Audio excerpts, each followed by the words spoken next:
Do you want to know what your mayor and council members are texting to each other? Just ask. I'm Charles Blaine, and this is Texas Tomorrow. Are you worried about your kid's future? You should be. I'm Charles Blaine with Texas Tomorrow. This is a show where we're going to talk about the issues and the people that are pushing the policies that concern your family, your home, and your kids. The Texas Public Information Act is state law that governs public information. It turned 50 last year. Government officials, elected, appointed, employed, they work for you, and the information that they have access to is information that you should have access to. And in most instances, you do.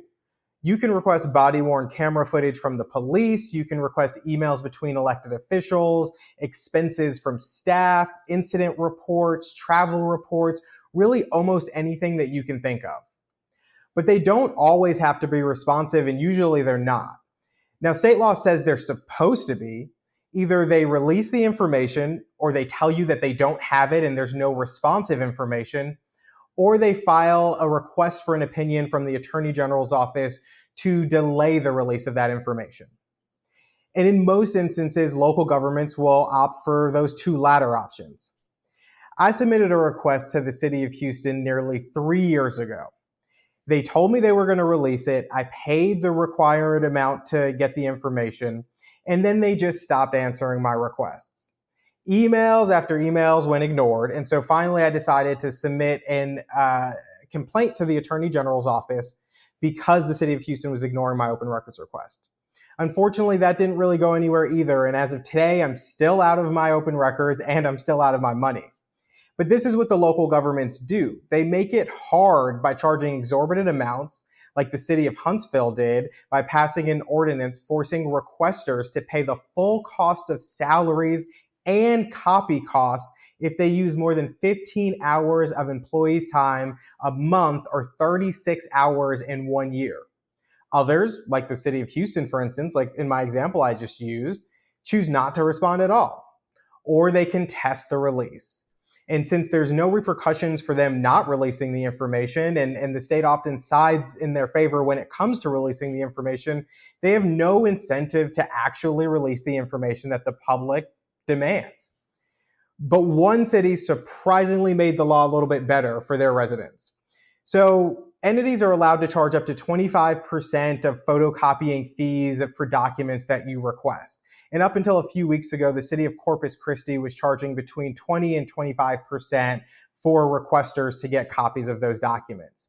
Well, they brought an ordinance before city council to do away with the charges at all. And so now requesters don't have to pay those charges, and requesting information from public records is easier and more affordable in the city of Corpus Christi. Now, while I said that getting the information is difficult and you may never actually get it, that doesn't mean you shouldn't try. Filling these requests is incredibly easy. You simply send an email to the entity or person that you want, you list out the required information that you want, and you send it in. Now, there are certain parameters, such as they don't have to go and recreate information or documents. It has to exist already. But if it's there and they can make a copy of it, they're supposed to give it to you.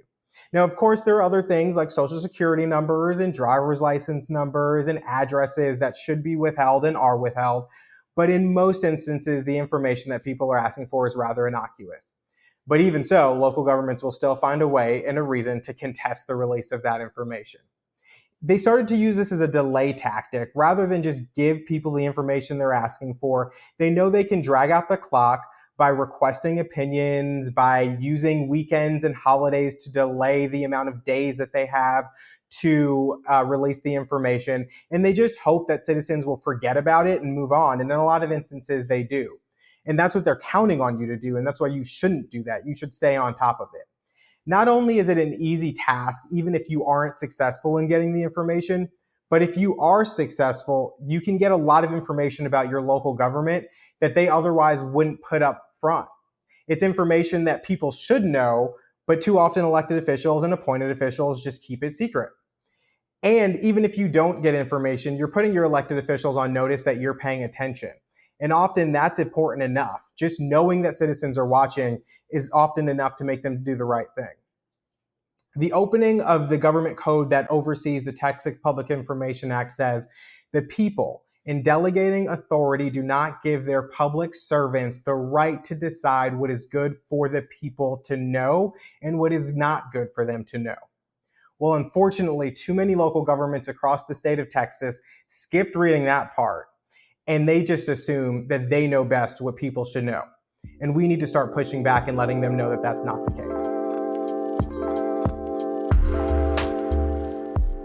Thanks for watching this week's episode, and I hope that you found some information that's useful, and I hope you're able to take it back to your community and make the best of it.